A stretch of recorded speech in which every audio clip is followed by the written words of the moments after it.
Hey, everybody, welcome back to Off the Wall. I'm Mike. And I'm Sol. I'm Bogz. And we're back again for another review of another episode of House of the Dragon, or as somebody on Twitter called it, Hot D. And I will be taking that and using that from now on because that is just fantastic. Thank you, Internet. Anyway, episode 3 dropped this week, and we are continuing to jump forward through time more than I thought we were going to do. When we saw the preview for this episode last week, we saw I'm already forgetting names. The king's wife. No, Allison with the kids. We were like, oh, we're probably jumping ahead like a year or something like that. We jumped ahead 3 years. And there's a whole war going on now because Damon has joined forces with the king's cousin-in-law. Corlys, yeah. I'm trying to remember how they're related. There's so many names, and they're all new, and I can't remember them all yet. Cousin. Rhaenys is Viserys' cousin, and Corlys is her husband. And so they've been there's just been a lot of conflicts going on at the Stepstones. They've been battling the crab king thingy, the guy who feeds people to crabs. It's a weird way to go. And that's been going on. The queen has a toddler now, and there's another baby on the way. And the king and Rhaenyra have not spoken much since. And it is tense and awkward, and you can cut the tension with a knife. Sol, I'm going to go to you first. How did you feel about episode 3? Another great episode. So far, these episodes have been hitting like back to back to back for me each week. Like, it's so good to have good television on screen. With we have a lot of content out there, but it's not always like great. And it's so good to just have something that's great. Mm-hmm. And Bogz, what about you? How'd you feel about this episode? Yeah, enjoyed it definitely. I love how like every scene means something, like on multiple levels sometimes. Like what they're talking about, what they're referencing, what subtle, like trying to the sort of stuff that they talk about, or they're foreshadowing things, or that kind of thing. So it shows that the people really care who make the show, and I believe George R. R. Martin helped pick these showrunners. So I think that shows, as opposed to, let's say, the crapfest of season 8, Game of Thrones.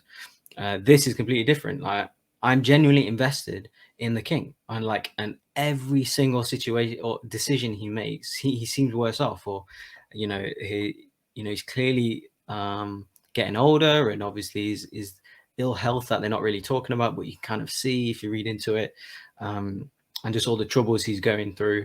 He's my favorite character, by the way. Obviously, we did get a few action scenes, not loads, but the few that we did, I love the kind of ending with the crab feeder and everything, and all the subtleties within that battle, which I'll go through in a second. But not a perfect episode. I did have a few gripes, but overall, yeah, lots of political stuff. The standard Game of Thrones families backstabbing things. That obviously the hand you can't trust as well. And yeah, I was just constantly comparing this in my head to Rings of Power, and this is just, embarrassingly better than that show. And yeah, I enjoyed it. Yeah, it's different because in the first episode we had a lot of groundwork laying. Episode 2 was very plot heavy. Like there was no action, a lot of exposition, but it was a lot of necessary exposition. This one, yeah, we spend the last like 10-15 minutes of the episode in an action sequence, and yeah, there was a lot. We did a really good job of playing into the drama that's going on and how it's affecting everyone around. Yeah, the king is not doing well. The king is not doing well. He's drinking a lot. It's we already know that he's been having issues with these wounds that have been developing on him from, I guess, from the Iron Throne itself is what they're implicating, is that he's getting lost 2 of his fingers already. Yeah, so it's interesting to see how he's kind of fallen apart at the seams. But we had some moments with him and Rhaenyra that, especially the last scene they had together in the episode, that I really and truly loved, because by the end of it, I was screaming at my screen, "Hug your daddy!" Like, just hug him. because he is adamant that he still wants her to be heir. He's trying to make everyone happy, but do right by his daughter. He's trying as hard as he can to not go back on his word, which from a moralistic standpoint, we love. From a political standpoint, it's probably not the best decision. It's probably going to come back to bite him in the ass. We'll see how that goes. Let's get into kind of the development of the relationship with him and Rhaenyra in this one, since we brought it up, how they're kind of at odds with each other, how she's not really speaking to her. She's just kind of shrugging, cold shouldering everyone right now. She's got the minstrel sitting with her by the tree, and she's had him playing the same song over and over again, to the point where we see him actually go like, God damn, geez.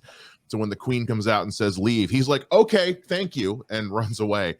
Bogz, how did you think about the way they handled everything with Rhaenyra in this episode and her relationship with her dad and new stepmama?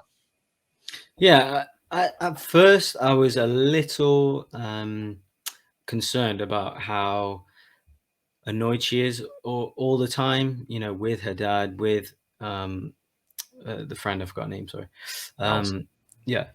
With them, and then I kind of understood it. And then when she kind of goes off with her kind of night, or just kind of talking through it, and there was a line about something, they're talking about her place or something, and then he says something like, you're still a princess, and he was talking about his background, and I just like that conversation, that regardless of what position you're in, you're still a princess, you know. You still technically are going to be queen of the 7 realms and stuff. So I just like that whole conversation. It made it more just a little more grounded, and then obviously with the whole boar thing, I did quite like that, because I didn't know what was going to come out of that forest. You know, I didn't know if it was bandits, you know, because I did think, why is no one, like, if a princess has gone missing, like, surely you'd send a battalion to go get her, and no one was coming to get her. So I thought, is it bandits? You know, they're gonna have to fight off things, and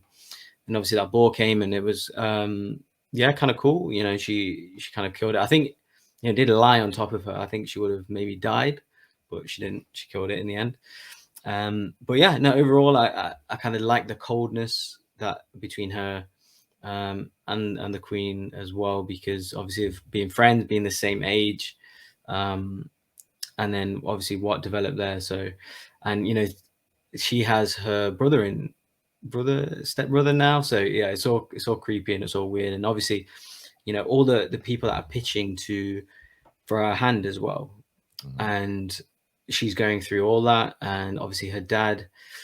I love that conversation the dad had with one of the people asking for a hand, when he said something along the lines of, "You think we need you? Like, we think we need you guys? You know, we are Targaryens. You know, we are on the throne. You know, we are Lannister." You know, he was talking to the Lannister. Yes, that's it. There was a Lannister, yeah, and just things like that. So dialogue is interesting. You know, it's political. So yeah, and it's all about, you know, the family, but it's talking about wider things, whether it's marriage, whether it's war, whether it's royalty, whether it's, you know, bloodlines, whatever. So I did like all of that. So I like the way they handled it. Yeah.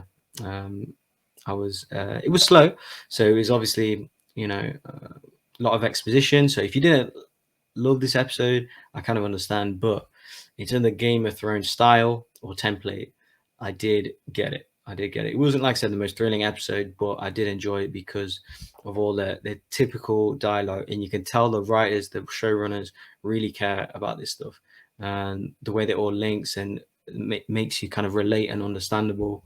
Yeah, I definitely enjoyed it. I was impressed.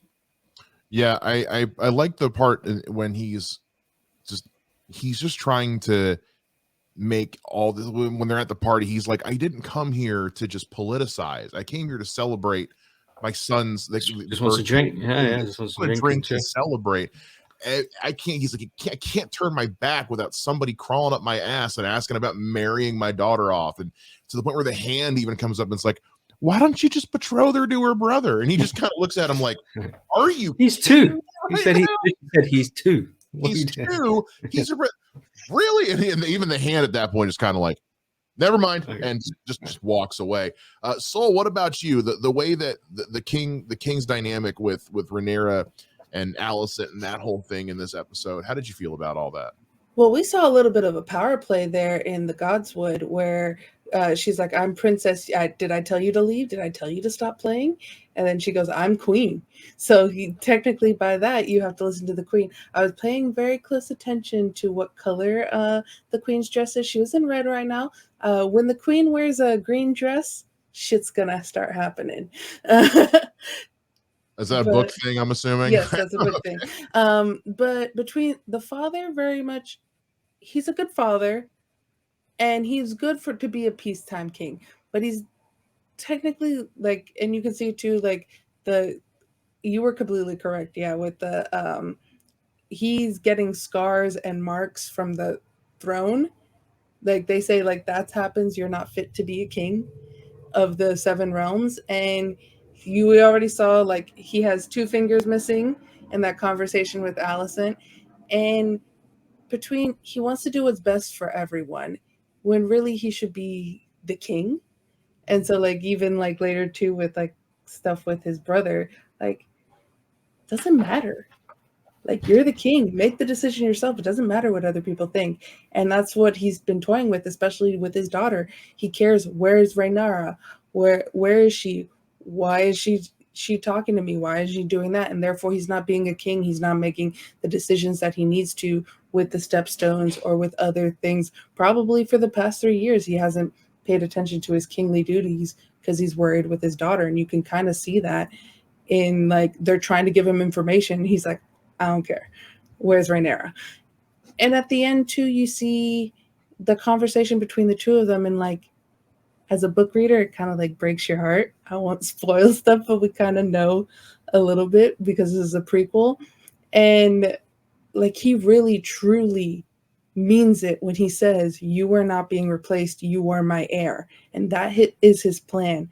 And that's going to be his plan for a while, for a good long while. So it's interesting to see the dynamic between them, because she very much, you see everyone in the kingdom like going behind this boy, this 2-year-old boy, thinking she's going to be ousted, and the king's like, that's not my plan.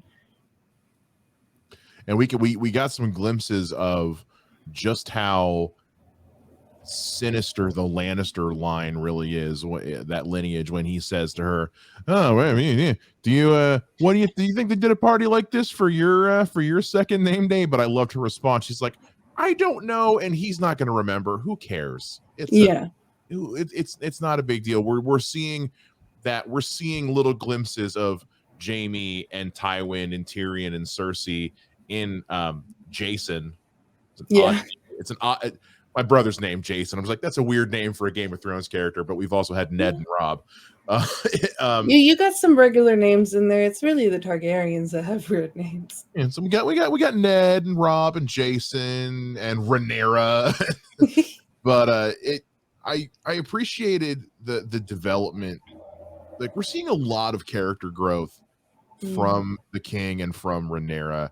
You know, he kind of has that compromise at the end where he's like, look, you have to get married, but I'll at least let you pick who you get married to. Odds are it's going to be the pretty guard because he's pretty, and this is Game of Thrones. Pretty. He's pretty. That's why she picked him. I was like, look, she picked him she picked him because he's pretty. It's very clear in the way that shot was framed, because it was all just, you know, maybe it's Maybelline hair flowing in that shot. It does look a little Jon Snow-esque a little bit, you know, these locks and, you know, like stubble, beard. I was like, yeah, oh, you know, he does. And she looks like, it's no secret she kind of looks like Daenerys a little bit. So she kind of looks like great value Daenerys. I had a lot of fun with this episode, just in seeing this kind of, because I feel like this is a part of the realm that we haven't seen, which is like, yeah, how do we like just have peacetime celebrations, people just going about their day? Where I got a little, where I was totally on board right up until kind of the end of it was so we have this extended battle sequence, like the last 15 minutes, and at first I was in, Where it kind of lost me a little bit was there was two things in particular. One, I don't super buy that all those arrows missed Damon. He is running through a cloud of arrows, and they all just kind of miss him, except for three, which just kind of hit him in some nonchalant spots. He's just kind of like, whatever. And then I'm a little mad I didn't get to see him kill the crab guy. He's like, I'm gonna go take this guy out, and it all happens off screen, and he comes out with half a corpse, and I'm like, okay, if he was just dragging a body, I'd be one thing. He's coming out with half a body. I kind of would have liked to have seen that fight that ended with half a body being left. That's kind of my biggest nitpicks. Was it was the battle felt a little convenient, the way things played out, but and there was a couple of moments with Matt Smith, who I love, where I was like, he wasn't giving 100% when he did a couple of these scenes, but it was good nonetheless. As far as the way that like the battle plays out and all that, Bogz, we'll start with you. How did you feel about the way things went with Damon in this one? No, I thought it was good. You know, as soon as he got the message from the king, obviously flipped on the messenger, then, you know, takes the fight to the crab feeders. That's one thing I would have, obviously this has been 3 years, I would have liked to have seen some battles, or why, you know, what's been the struggles against the crab feeders. Obviously we didn't get any of that. But him kind of going through the whole arrow thing, I kind of liked it, to be honest. He had armor on for me, and he was quite far away. And he did get hit a few times. So I kind of, you know, let it go. And then, yeah, when all the rest came in, it was obviously intense. And yeah, I would have liked to have seen him battle the crab feeder guy. But I think that just summarized what I kind of, that isn't the big baddie of the series, or that isn't the one, you know, he's almost a throwaway character. That's what I got from it anyway. But no, I definitely enjoyed it all. And yeah, and obviously him, like, I did find it a little weird that he kept looking up towards if a dragon was coming. So you think it was a, you know, it was a trap to draw everyone out. And that's kind of exactly what happened, and they didn't kind of stop that. But it just kind of summarized for me how, as well, this battle and the quick one in the beginning where you had that guy getting like tortured by the crabs, and then last second the dragon comes and saves him. It just shows how kind of powerful and efficient these dragons are, and like what can these people do. Like, you know, you can hide, you can run. Yeah, the dragon just kind of blow fire and then come back every 5 minutes and do it again, and you know, you'll all kind of get destroyed. And he seems to be with his wing like kind of immune from the arrows and stuff. So it just shows how like formidable they are. Like, it kind of makes you understand how they reign supreme and stuff like that. So yeah, I'm sure Damon won't be happy that he got saved in a way by another dragon and stuff. But yeah, I kind of liked it, to be honest, because I did need a bit of action to end that episode, because it was dialogue heavy, a lot of explaining, a lot of, you know, a lot of character building and things like that. So I did need a big finish, and I got one. I was reasonably happy with it. Yeah, it was could have had a little bit more. That's why, like I said, I wasn't in love, or it wasn't one of my favorite kind of episodes I've ever seen in the Game of Thrones kind of world. But I got it, you know. It was and as well, I noticed that throughout the whole final battle scene, Damon, Matt Smith's character, did not say a single line. So you're saying that he you know, he wasn't giving his all. I thought he was great. Without any dialogue, you're conveying all of that emotion, you know, all of that frustration, that anger, you know, when he's even you know, about to give his sword away and to draw them out. I thought he was great. I thought, yeah, wow, you know, that's real acting, you know, without any dialogue for 10 minutes and portraying all that emotion. I thought it was great. My qualm with Matt Smith wasn't in the final scene. It was in the opening sequence where the guys are being fed to the crabs. When he's shouting from on top of his dragon, it was, and part of this is just because I have an ear for this kind of thing, because just for what I do for a living, but you could tell it was ADR'd in after the fact, and a recording dialogue in a sound booth versus on set, if you're not a trained voice actor, doesn't always come across. And so when he was shouting to the crab feeder from on top of his dragon with this dialogue that was clearly recorded in a booth after the fact. You could tell Matt Smith hasn't spent a lot of time ADRing in a sound booth because it was very kind of like a little restrained, as if he was trying not to shout in a room or something, because he was just kind of like, hey, I'm coming for you. Just you better watch out. And I was like, they did this after the fact, and it's clear Matt Smith hasn't done a lot of actual voice acting. That was the moment I was talking about, where I was kind of like, that wasn't his best. No, I agree. To do 10 whole minutes, no dialogue, and putting everything up here was great. I do agree that I think he was, because he kills the messenger, tries to anyway, because he's like, I'm about to be saved by my brother, because obviously that means I'm failing. I'm curious how much of that final fight, like that, the cavalry coming in, was pre-planned, because I don't know, it just seems like odd that he would think he could take on all those guys by himself, but Damon is an arrogant prick. So and I didn't know, because that wasn't his dragon. The other guy that was I got the facts for you. book reader. Do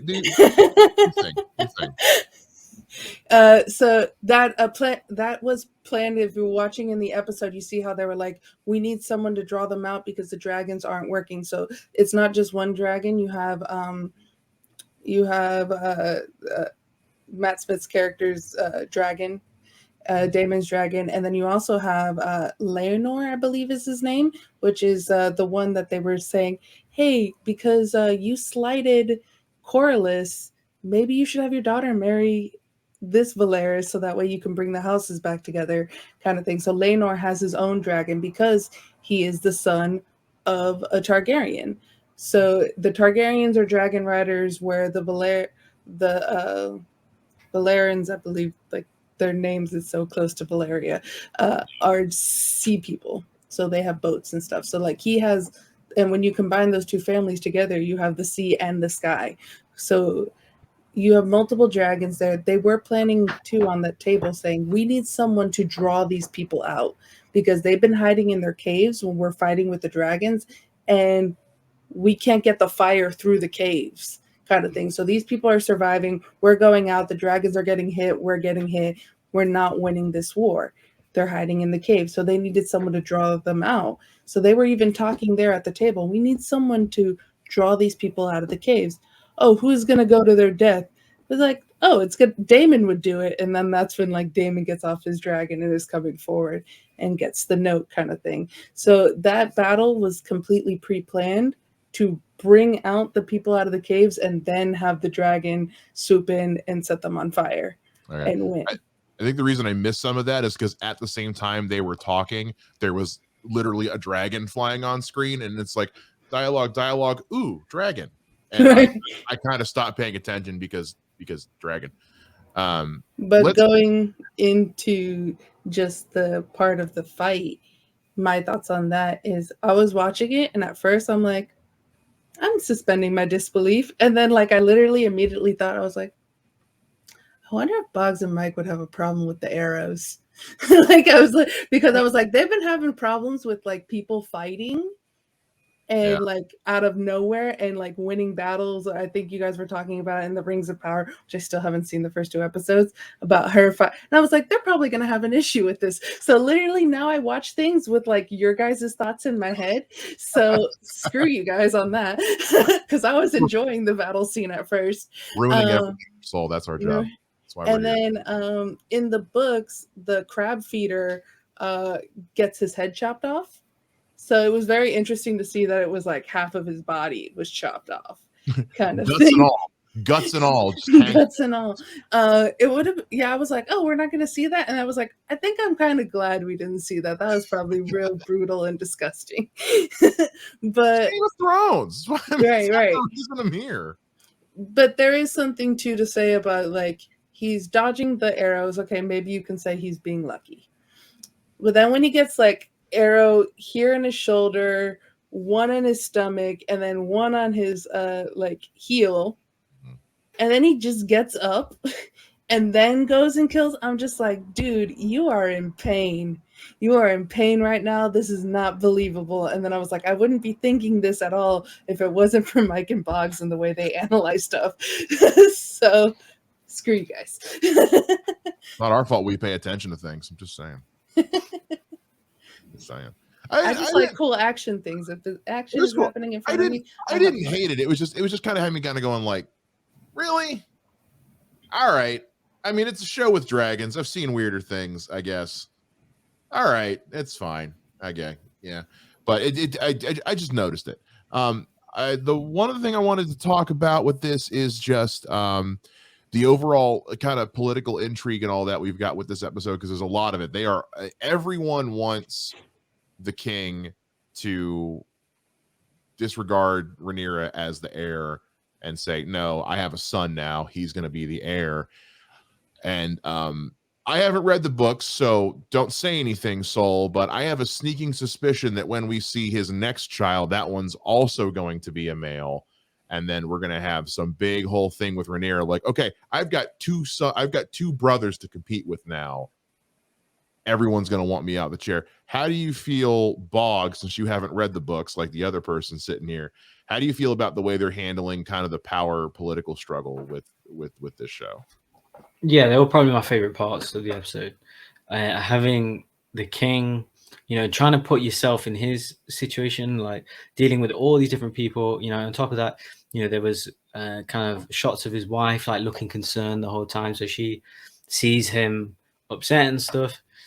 And yeah, just it seemed like every scene someone was coming up for something, and it wasn't always they weren't always upfront about it, like the Lannister giving him a gift and then him using that gift against the boar. And then I remember that when they had the boar tied, they were like, oh, he's a big strong boy, and I thought, oh, that kind of represents his son and that represents his daughter, and him like physically killing the boar was like representative of his choice of his daughter. But he obviously struggled to do it, and that obviously meant as well that he's ill, or he's getting he's old. Obviously time's passing, and he obviously has this kind of weird disease thing that's going on as well. So that's what I mean. There's levels to this storytelling and to the dialogue and things like that. So yeah, he's my favorite part of the show. I'm not gonna lie, and him just seemingly wanting to do the right thing all the time, but consistently either making the wrong decisions or people forcing his hand, and him often not being too upfront about things, or but really having the love for kind of his family at the forefront, but him just always falling short and not making the right decisions is tough to see. You feel sorry for him. You do feel sorry for him. So I think that's good character development, and they're some of my favorite parts of the show. Yeah, it's a strange kind of juxtaposition to Game of Thrones, because Game of Thrones was all about lineage. It was all about bloodlines. Yeah. This show is about family. And even sorry, Matt, I just remember the letter to his brother. It was so nice. Like, it was so, we're going to help you. We're going to send 10 ships, whatever, 20 battalions. We don't want you to fail. Come home. I'd love to see you soon. Whatever it says. And then look, Damon just flips out, like, as he took it, big offense to it, that he didn't want help from his brother. But even that letter, he's trying to help his wife and his son. He's trying to help his daughter. He's trying to help, his brother. Even the people that kind of come to him, whether it's his hand or the Lannisters, disrespectfully, not kind of straightforwardly disrespectfully, but obviously wanting something from him or trying to convince him to do something. He always, he can stand up to them sometimes, or but he's always, puts their hand on their shoulder or gives them a good word of wisdom or something like that. That's always a sign of for me, like a tragic figure. So we'll see what's to happen next. But yeah, he's a nice guy, but nice guys don't survive in Game of Thrones either. No, they don't. And it's interesting how, because in the beginning, Matt Smith, Damon was all about, he's like, you should have had me at your side because I'm your brother. And the king was like, I'm going to do what I think is best. Now the king is like, hey, we're family. And he's trying to bring him in. And Damon's like, no, you had your shot. You had your shot. I'm done. So Soul, since you've read the book, please take a moment and tell us about how everything we just said is wrong. I was gonna speak to the between Damon and Viserys, these two brothers. Damon is playing the Game of Thrones. Viserys is a nice guy, and Viserys slighted his brother by getting rid of him and not basically naming Rhaenyra heir. So like he's not mad at Rhaenyra, and you kind of see that in the last episode. He's mad at his brother, and he would rather fight on his own and have all of his men die than have his brother help him, because then that would be seen as weakness, and therefore be like, oh, I can't even do this on my own. Like I need my brother, the king's help. So there's a power play there, and you have the king even at first wasn't going to help him. Like you have the women in the court basically speaking going, we need the king to act and do something about this. You have that guy, that Lannister, Jason's brother, coming like, we need to do something about this. And he's completely ignoring it. He's listening to the hand of the king, which is the hand of the king is very much trying to get Damon and Corlys, because they're close to the crown. They actually have blood lineage to the crown. They're trying to keep them away. He'd rather them die, kind of like is what you're kind of getting the feeling from, is like, oh, we shouldn't help them, they did this without you. Not, and Alicent there being smart going, is it better for the realm if the crab feeder survives or is defeated? And that's the only reason there that he like, because he was listening to his hand, and that's what he's been doing. And Damon kind of was saying, these people will play you. You're a weak king. You need me here to keep them from playing you. And that's exactly what's going on. He's in the hand's palm there. And he's the palm of the hand. Of the hand. Exactly. And you see that too. And what's interesting is in the books, Alicent is more on her father's side of wanting herself, her family, and her son to have power, where I kind of like the role she's playing in the show more, where she very much, like, she's reluctant about it, where she, like, her father wanted her to be queen and wanted her to talk to the king, probably sleep with the king. Instead, she's reading him stories. Like, we don't know if she slept with him or not, but like we can just assume that she's just been reading him stories. Then you kind of like, the father wants them to get married. They get married. The father now wants his grandson to be the future king and be the heir. So you see this kind of like, she's reluctantly following her father there, but she's doing it in her own way, which is very, very interesting comparatively to like the book. She's kind of the only person in the show right now who isn't actively seeking out, right at the moment, isn't actively seeking out power.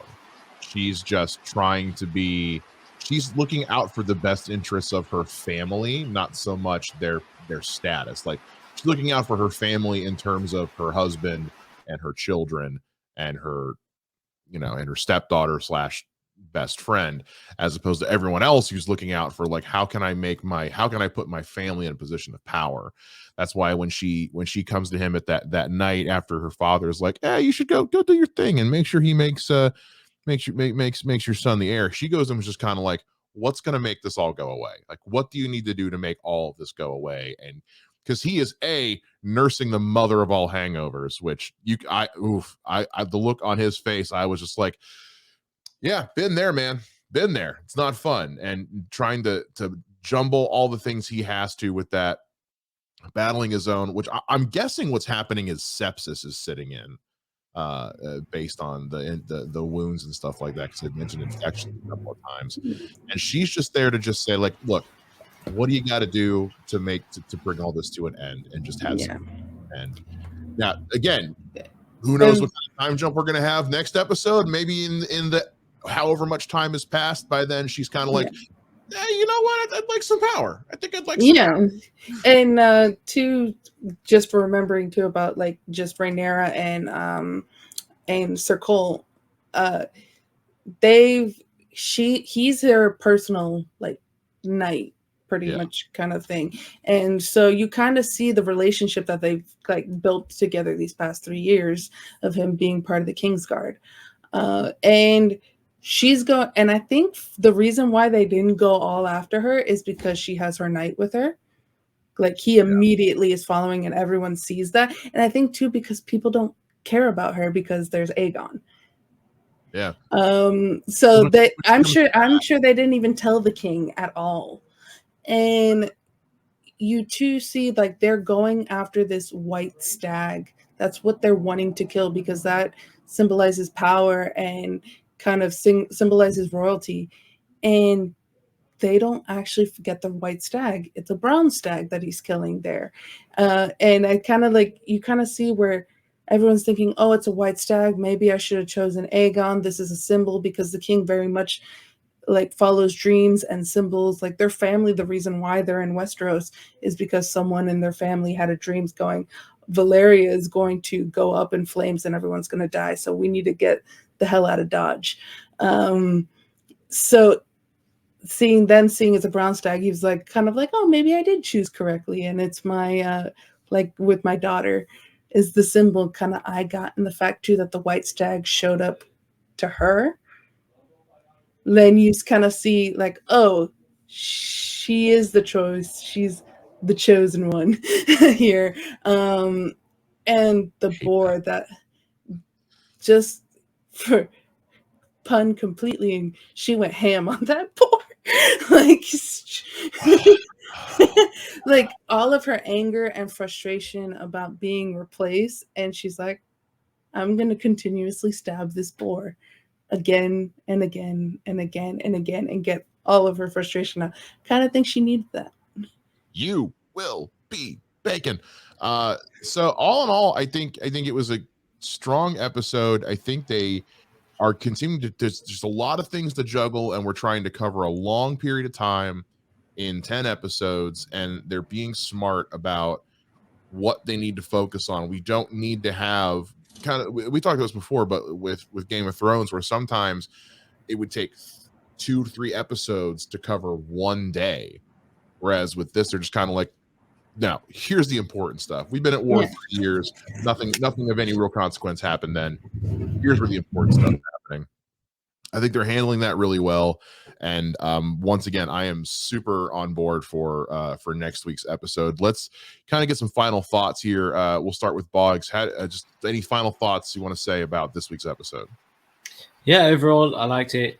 Good trajectory so far for the series. I'm not going to 100% recommend it for people or based on the sour note left on season 8, but so far it's pretty decent. So we'll see overall to give my kind of thorough assessment at the end of this season.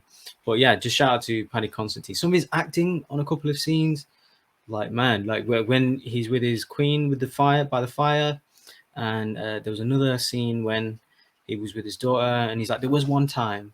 I was like, damn, man, he's going, he needs to chill out a bit. Like, he's a bit too good here. But yeah, he's my favorite part of the series. So yeah, I can't wait to see what problem he's going to have next episode.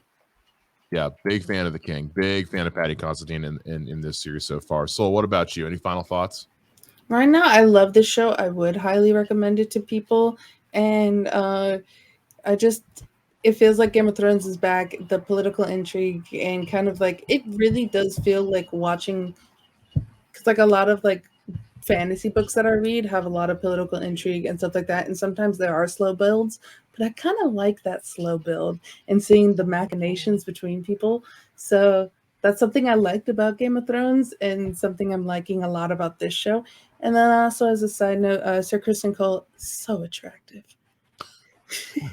We're going to be seeing what happens time jump, because we know that Millie Alcock, who is currently playing Rhaenyra Targaryen, does not play her for much longer in the show. That will be taken over by Emma D'Arcy very soon. So I'm curious to see how the show is going to change once we change actors overall, and to see how much longer Soul, don't say anything, how much longer Paddy Considine as King Viserys actually has in this show, because I don't see him making it much longer personally. With that being said, we want to know what you guys think about the show so far. Let us know down in the comments. You can also let us know on Twitter. You can hit us up on Twitter. All of our stuff is in the description of this video. Make sure you like, subscribe, hit the notification bell, and we'll see you guys again next time on another episode of Off the Wall. Bye.